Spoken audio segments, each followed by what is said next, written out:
দর্শক আসসালামু আলাইকুম, স্বাগতম আপনাদের আরেকবার জামালস ভয়েসে। দর্শক, আদালতের রায় কোটা সমস্যার সমাধান, রাজনীতির সমস্যার সমাধান কি দেবে? আদালতের রায়ের পর সরকার পক্ষ এটাকে জানিয়েছে স্বাগত। কোটা বিরোধী ছাত্র জোট বলছে আন্দোলন থাকবে অব্যাহত। তাহলে স্বাভাবিকভাবেই প্রশ্ন জাগে, সমাধান কোথায়? হ্যাঁ, আমাদেরকে সমাধানই খুঁজতে হবে দর্শক। একটি প্রধানমন্ত্রীর একটি মন্তব্য এবং সরকারি দলের সাধারণ সম্পাদক ওবায়দুল কাদেরের একটি মন্তব্যকে কেন্দ্র করেই মূলত বিস্ফোরণমুখ হয়ে উঠেছিল সেই কোটা বিরোধী আন্দোলন। বিনিময়ে চলে গেছে মোরলেস 200টি তরুণ তাজা প্রাণ, সম্ভাবনাময় 200টি জীবন। নেতৃত্বের ভুল সিদ্ধান্ত, দায়িত্বজ্ঞানহীন কথাবার্তা এবং র্যাকলেস বা বেপরোয়া কথাবার্তা যে কীভাবে একটি সমাজের বিপর্যয় ডেকে আনে তার প্রকৃষ্ট উদাহরণ হচ্ছে প্রধানমন্ত্রীর এই অযথাচিত মন্তব্য। রাজাকারদের বাচ্চা বলা কিংবা রাজাকারদের সন্তানরাই কি মেধাবী আর মুক্তিযোদ্ধারা কি কম মেধাবী? হ্যাঁ, এইটার প্রেক্ষাপটেই আপনারা জানেন সেই আদালতের বহুল কাঙ্ক্ষিত রায় আজকে দেওয়া হলো। এই রায়টি যদি আজ থেকে এক সপ্তাহ আগেও আদালত দিতেন, সরকারি দল যদি তাদের ইগো পরিহার করতেন, তাহলে চলে যেত না 200টি তরুণ তাজা সম্ভাবনাময় প্রাণ, বেঁচে যেত 200টি পরিবারের স্বপ্ন, 200টি পরিবারের স্বপ্ন অ্যাটলিস্ট। দর্শক, আমরা আগে একটু আপিল বিভাগের রায়টা দেখে নেই দর্শক, তারপরে আসবো আন্দোলনকারীরা কি বলেছে এবং এর পরিস্থিতিতে এই আন্দোলনকারীদের এই ঘোষণার পরপরই আপনারা দেখেছেন যে ভারতীয় হাইকমিশন থেকে তাদের নাগরিকদের বাংলাদেশ ছাড়তে নির্দেশ দেওয়া হয়েছে।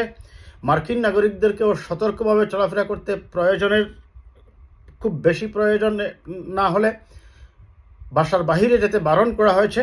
এবং সর্বোপরি কোটা বিরোধী ছাত্রদের যে অনড় মনোভাব, সেটা আসলে কোন পর্যায়ে নিয়ে যাচ্ছে দেশকে, আমরা একটু খোঁজার চেষ্টা করবো দর্শক। তার আগে আমি আগেই বলছি, আমরা আগে রায়টা একটু খুব সংক্ষেপে দেখে নিই। তাকে স্বাগত জানিয়েছে রায়কে সরকার। আইনমন্ত্রী বলছেন, আমরা মনে করি আপিল বিভাগে এই রায় অত্যন্ত বিচক্ষণ একটি রায় হয়েছে। আদালতের নির্দেশ অনুযায়ী দ্রুততম সময়ের মধ্যে প্রজ্ঞাপন জারি করা হবে বলেও তিনি জানান। কাল তো সরকারি ছুটি, খুব শিগগির প্রজ্ঞাপন দিতে গেলেও মঙ্গলবার নাগাদ হয়তো সময় লাগবে বলেন আইনমন্ত্রী। কারণ আপনারা জানেন দেশের এই পরিস্থিতির কারণে এবং কারফিউ জারি করার কারণে সরকার সানডে এবং মানডে অর্থাৎ টুডে এবং আগামীকাল সরকারি ছুটি ঘোষণা করেছে, সাধারণ ছুটি দিয়েছে। যে রায়ে যেটা বলা হচ্ছে দর্শক, সেটা বলা হচ্ছে সরকারি চাকরিতে এখন থেকে 93% মেধার ভিত্তিতে নিয়োগ দেওয়ার নির্দেশনা দিয়েছে আপিল বিভাগ। এছাড়াও 5% মুক্তিযোদ্ধা, 1% ক্ষুদ্র নৃগোষ্ঠী এবং বাকি 1% প্রতিবন্ধী ও তৃতীয় লিঙ্গের জন্য কোটা রাখার বিষয়েও নির্দেশনা দেওয়া হয়েছে। তবে সরকার প্রয়োজন মনে করলে এগুলো সংস্কার করতে পারবে বলে জানিয়েছে আপিল বিভাগ। ভবিষ্যতে এই রায়টি যেন সরকারের কোনো সিদ্ধান্তে প্রতিবন্ধকতা না হয়, সেজন্যই আপিল বিভাগ এটি বলেছেন। এখানে জেলা কোটার কথা বলা হয়নি। দেখুন দর্শক, আমি এর আগে আমার অনেক আগে একটা ভিডিও করেছিলাম, আমি বলছিলাম জেলা কোটা অবশ্যই রাখতে হবে, নারী রাখতে হবে, ক্ষুদ্র নৃগোষ্ঠী বা উপজাতি গোষ্ঠী রাখতে হবে। তাহলে এখানে প্রথমেই আমি আজকে সোশ্যাল মিডিয়ায় চোখ বোলাতেই দেখলাম একজন ব্যঙ্গ করে বলছেন, এখন তাহলে রাজাকারের বাচ্চাদের জন্য 93%। কারণ প্রধানমন্ত্রী এই কথাটাই বলেছিলেন, রাজাকারের বাচ্চারাই কি মেধাবী, অর্থাৎ মেধায় কিসব চলে যাচ্ছে। তাহলে এখন তো দাঁড়ালো মেধাবীদের জন্য 93% কোড দিয়েছেন। তারপরেও বলা হচ্ছে 5% মুক্তিযোদ্ধা। এই মুক্তিযুদ্ধটা নিয়েই শুরু হয়েছিল মূলত মূল সমস্যাটা দর্শক। এবং অযৌক্তিকভাবে প্রায় 1 থেকে 2 লক্ষ হয়তো মুক্তিযোদ্ধা হবে, তাদের পার্সেন্টেজ হিসাব করলে মোট জনসংখ্যার রেশিও অনুযায়ী আসে মাত্র 1 থেকে 2%। এইটাকে কেন 30% করা হলো? এই অযৌক্তিক দাবি বুঝতে কেন ব্যর্থ হলো সরকার? নাকি তাদের দলীয় লোকদের চাকরিতে ঢুকানোর জন্যই এই পন্থা তারা বেছে নিয়েছিল? যাই হোক, এতে সরকারের যে নৈতিক পরাজয় হয়েছে এবং সরকার যে তারা যে অপরাধ করেছিল এবং তারা যে বুঝেছে যে তাদের এই সিদ্ধান্ত সঠিক ছিল না, আদালতের রায়ের মাধ্যমে সেটাই প্রমাণিত হলো। যদিও আদালত কতটুকু নিরপেক্ষভাবে কাজ করে বা না করে আমি সেই বিতর্কে এই ভিডিওতে আমি যাচ্ছি না দর্শক। তবে মুক্তিযোদ্ধা কোটা যেটা 5% রাখা হয়েছে সেটা নিয়েও অনেকের সমালোচনা থাকতেই পারে। তবে তারপরেও মুক্তিযোদ্ধার প্রশ্নটা হচ্ছে, মুক্তিযোদ্ধা তো জীবিত নেই, তার সন্তানও চাকরি প্রার্থী নয়, তার নাতি বা তৃতীয় বা চতুর্থ জেনারেশন চলে আসছে, এটা রাখা কি যৌক্তিক না অযৌক্তিক? আমি সেই বিতর্কে না হয় আপাতত যাচ্ছি না, 5% যেহেতু, কিন্তু জেলা কোটা রাখা অবশ্যই প্রয়োজন আছে। তৃতীয় লিঙ্গের কেউ যদি যোগ্য হয়, হ্যাঁ, তাদেরকেও সমাজে তুলে আনতে হবে। এখন সরকারের এই যে সিদ্ধান্ত, তারা বলছেন খুব তাড়াতাড়ি তারা সেটা এখানে বিজ্ঞপ্তি দিয়ে এটাকে পরিপত্র হিসেবে জারি করবেন, কিন্তু এটার খুব সঙ্গত কারণে যেটা নিয়ে পরিস্থিতির সৃষ্টি হয়েছে এবং সারা দেশ অচল হয়ে গেছে। এমনকি এই সরকার সবচেয়ে বড় ধাক্কা খেয়েছে, পুলিশ র্যাব দিয়ে তো পারেনি, বিজিবি নিয়োগ করেছে, আধা সামরিক বাহিনী নিয়োগ করেও কন্ট্রোল করতে পারেনি মানুষের ক্ষোভকে। ডেকেছে সেনাবাহিনী দেখেও 144 দিয়েও দমন করতে পারেনি মানুষের ক্ষোভকে। অন্তত গতকালকে এবং আজকেও বিভিন্ন জায়গায় আমরা খবর পাচ্ছি, মানুষ কিন্তু প্রতিবাদে নেমে আসছে রাস্তায়। এখন কোটা আন্দোলনকারীরা এটার প্রতিক্রিয়া তারা কি বলছে সেটা আমি একটু দেখি দর্শক। দিলেও ছাত্র আন্দোলন অব্যাহত রাখার ঘোষণা দিয়েছে বৈষম্য বিরোধী ছাত্র জোটের সমন্বয়ক।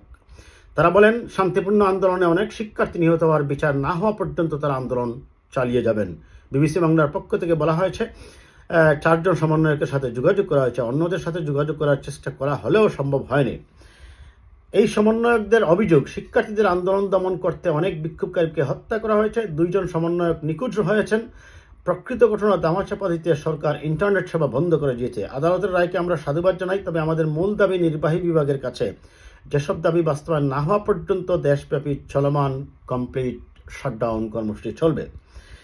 যে দাবিগুলো রয়েছে তার মধ্যে রয়েছে কয়েকদিনে বিক্ষোভকারীদের মৃত্যুর ঘটনায় বিচার, প্রধানমন্ত্রীর বক্তব্য প্রত্যাহার, সড়ক পরিবহন মন্ত্রী ও স্বরাষ্ট্রমন্ত্রীর পদত্যাগ, বৈষম্য বিরোধী ছাত্র আন্দোলনের সমন্বয়কদের মুক্তি, দ্রুত ইন্টারনেট সেবা চালু, ক্যাম্পাসে ছাত্রলীগের রাজনীতি নিষিদ্ধ করা। দেখুন দর্শক, তাদের এই দাবির সাথে অনেকগুলো দাবির সাথে আমি একমত আছি। একটার ব্যাপারে আমি তাদের সাথে একমত হতে পারলাম না, সেটা আমি বলছি। তারা বলছেন যে প্রধানমন্ত্রীর বক্তব্য প্রত্যাহার, yes, prime minister should Apology without any condition. তাকে ক্ষমা চাইতেই হবে জাতির কাছে যে তার এই বক্তব্যটা বলছিল। কারণ এই প্রধানমন্ত্রীকে আপনারা জানেন 1997 সালে কোর্ট একটি জাজমেন্ট যে বলেছিল যে আপনি ভবিষ্যতে কথা বলার সময় আরও সতর্ক হয়ে কথা বলবেন। কোর্ট কর্তৃক তাকে ওয়ার্নিং দিয়েছিল এবং তার একের পর এক দায়িত্বজ্ঞানহীন কথাগুলো সমাজে অনেক সময় বিভ্রান্তি সৃষ্টি করছে। তাকে ক্ষমা চাইতেই হবে। সড়ক পরিবহন মন্ত্রীর পদত্যাগ, অ্যাবসলিউটলি রাইট। তারা বলছে স্বরাষ্ট্রমন্ত্রীর পদত্যাগ, yes, you as a home minister, Mr. Kamal, you completely failed to restore the law and order, and it's your failure, it is your liability to loss of our 200 future generations. আমাদের ভবিষ্যৎ প্রজন্মের 200টি তরুণ তাজা প্রাণকে আমরা হারিয়েছি আপনার ব্যর্থতার কারণে। আপনাকে পদত্যাগ করতেই হবে। এবং ইন্টারনেট সেবা সেটা তো আছেই, এবং ক্যাম্পাসের ছাত্র রাজনীতি নিষিদ্ধ করা ছাত্রলীগের, আমি এটার পক্ষে নই। আমি বলবো ছাত্রলীগের যে সকল ছেলে সন্ত্রাস করেছে তাদেরকে আইনের আওতায় আনুন, ওদেরকে বিশ্ববিদ্যালয় থেকে প্রয়োজনে বহিষ্কার করুন, আদালতে নিয়ে তুলুন, আদালত বিচার করবে। এক। দ্বিতীয়ত হচ্ছে ছাত্রলীগ যে ভবিষ্যতে কোনো ধরনের সন্ত্রাসী কার্যক্রম করবে না সেটার নিশ্চয়তা দিতে হবে প্রধানমন্ত্রী এবং স্বরাষ্ট্রমন্ত্রীকে। তারা সেটা পারবেন না। এখন এইটা নিয়ে আমার একটু কথা আছে দর্শক। কেন পারবে না? কারণ হচ্ছে, মনে করেন আজকে আন্দোলন প্রত্যাহার করে শিক্ষার্থীরা ক্যাম্পাসে গেল, কিছুদিন পরে পরিস্থিতি শান্ত হলেই আবার পুলিশ দ্বারা এসকর্ট হয়ে, র্যাব দ্বারা এসকর্ট হয়ে ছাত্রলীগের সন্ত্রাসীদেরকে বাংলাদেশের সবগুলো বিশ্ববিদ্যালয়ের হলে হলে তুলে দেওয়া হবে, শিক্ষার্থীদেরকে বের করে দেওয়া হবে, সাধারণ শিক্ষার্থীদেরকে। এবং ছাত্রলীগ আবার তাদের সেই র্যাগিং, তাদের সেই দখলের রাজনীতি এবং অত্যাচারের রাজনীতি এবং হলে যত অসামাজিক কার্যকলাপ সহ সব ধরনের দলীয় দখলদারিত্বের রাজনীতি আবার চালু করবে। যারা এর প্রতিবাদ করবে এবং এখন যারা আন্দোলন করছে তাদেরকে একটু পরিস্থিতি শান্ত হলে পুলিশ কর্তৃক মামলা দিয়ে তাদেরকে গ্রেপ্তার করা হবে, জেল হাজতে নেওয়া হবে, রিমান্ডে নেওয়া হবে। এমনকি যাদেরকে নীরবে সরকার গুম করে ফেলতে পারবে তাদেরকে বাংলাদেশ থেকে নিয়ে ভারতে কোথাও ছেড়ে দেবে, দিয়ে ওইখানে কোনো একটা ঘটনায় জড়িয়ে ভারতের কোনো আদালতে তাদেরকে জেলে পুরে রাখা হবে। কাজেই সাবধান হতে হবে আমাদের, কারণ অন্তত বিএনপির সালাউদ্দিন সাহেবকে সেই কাজই করেছে এই সরকার। কারণ এই সরকার ক্ষমতার জন্য অন্ধ হয়ে গেছে, তারা সব কিছুই করতে পারে। কাজেই কোটা বিরোধী ছাত্র আন্দোলন তারা যে সিদ্ধান্ত নিয়েছে তারা সঠিক সিদ্ধান্তই নিয়েছে বলে আমি মনে করি। এখন তাহলে প্রশ্ন হচ্ছে এটার সমাধান কোথায়?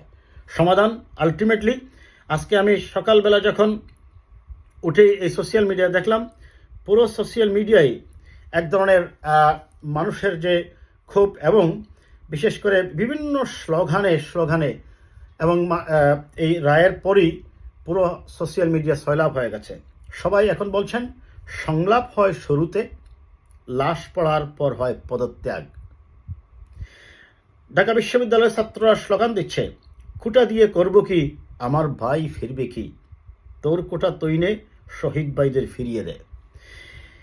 আবার একজন ব্যঙ্গ করেছেন একটা পোস্ট, রাজাকারের 93%, মুক্তিযোদ্ধা 5%, অন্যরা 2%, লাশের কোটা কই। Students lives matter. কে ছাত্রদল কে ছাত্র শিবির এটা দেখার সময় নাই, ছাত্ররা পুরো জাতিকে ঐক্যবদ্ধ হওয়ার ডাক দিয়েছে, সবাই ঐক্যবদ্ধ হন। প্রিয় ঢাকাবাসী, ছাত্রদের পাশে দাঁড়ান, আশ্রয় দিন, খাবার দিন, চিকিৎসা দিন, ওরা আপনাদের ভাই বোন সন্তান। কমপ্লিট শাটডাউন চলবে, আদালতের রায়ের পর আন্দোলনকারীদের প্রতিক্রিয়া, এবং সবশেষে বের হয়ে আসছে গণ অভ্যুত্থানের কথা। এরই মধ্যে আবার যে নিউজটা এসেছে সেটা হচ্ছে যে মিরর এশিয়া বলছে, ভারত রবিবার দুপুরে বাংলাদেশের চলমান আন্দোলনের কারণে ভারতীয় নাগরিকদের এই নির্দেশ দেওয়া হয়েছে।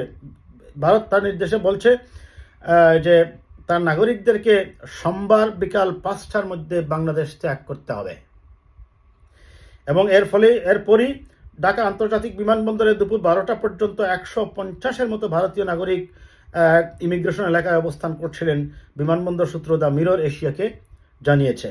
অন্যদিকে মার্কিন নাগরিকদের বাংলাদেশে যেতে নিষেধ করেছে মার্কিন পররাষ্ট্র মন্ত্রণালয়। এক বিবৃতিতে মার্কিন কর্তৃপক্ষ জানিয়েছে, বাংলাদেশ থেকে কয়েকজন মার্কিন কূটনীতিক এবং তাদের পরিবার সদস্যদেরকে সরিয়ে নেওয়া হয়েছে। তারা বলছে, নাগরিক অশান্তি, অপরাধ এবং সন্ত্রাসবাদের কারণে মার্কিন নাগরিকদের বাংলাদেশে যেতে বারণ করা হয়েছে। তার মানে কোনো সলিউশন আসলো না। আর সলিউশন আসতে হলে এখন যেহেতু কোটা বিরোধীরা তাদের সেই দাবি মানেনি, এবং অন্যদিকে ভারতীয় হাইকমিশনের পক্ষ থেকে তাদের নাগরিকদের সোমবারের মধ্যে দেশ ছাড়ার নির্দেশ, মার্কিন নাগরিকদের বাংলাদেশে ভ্রমণ করতে বারণ করা, এটা নিঃসন্দেহে আমাদেরকে আরও বড় ধরনের সংঘাত এবং আন্দোলন সংগ্রামের যে ইঙ্গিত দিচ্ছে সেটা নিশ্চিত করেই বলা যায় দর্শক। তবে আমরা চাই একটি সমাধান। অনেক দেরি হওয়ার আগেই এই কোটা সংস্কারের ব্যাপারটা আদালত ইচ্ছা করলে আরও 1 সপ্তাহ আগে 200টি তরুণ তাজা প্রাণ যেত না। এই 1 সপ্তাহের কারণে আজকে 200টি সম্ভাবনাময় জীবন চলে গেছে।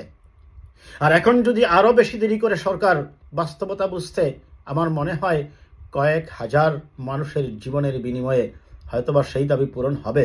কিন্তু সরকার আশা করব আর দেরি করবেন না, তারা তাদের অবস্থা বুঝবেন এবং জনগণের যে মূল ডিমান্ড, এই ফ্যাসিস্ট রিজিমের অবসান, গণতন্ত্রের মুক্তি, সেজন্য তাদের পদত্যাগ এবং নির্দলীয় নিরপেক্ষ সরকারের অধীনে একটি নির্বাচনের ব্যবস্থা করা।